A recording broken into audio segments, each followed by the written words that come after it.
एमपीएससीच्या औषध निरीक्षक पदासाठीचा पेपर फुटल्यानं भरती रद्द। नंदुरबारच्या शिक्षकाने मुलीसाठी पेपर फोडला। नापास प्रियकरांनी तक्रार केल्यानं बिंग फुटलं। 3 अधिकाऱ्यांसह 6 जणांना बेड्या।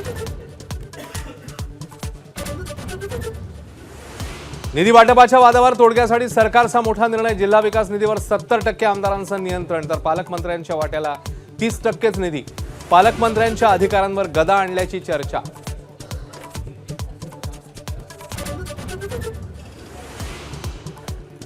चाकण हिंजवडी पाठोपाठ आदित्य ठाकरेंची कोकणात धाव। रत्नागिरी रायगडमधल्या रस्त्यांच्या पाहणीच्या वेळी सत्ताधाऱ्यांवर तोंडसुख, तर कोणताही प्रकल्प बाहेर जाणार नाही।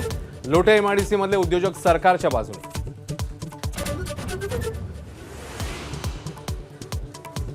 महाप्रसाद तयार करणारा केटरर परवानाधारकच हवा। एफडीए आयुक्त तुकाराम मुंढेंची माहिती। गणेशोत्सव साजरा करणाऱ्या मंडळांना सतर्क राहण्याची गरज।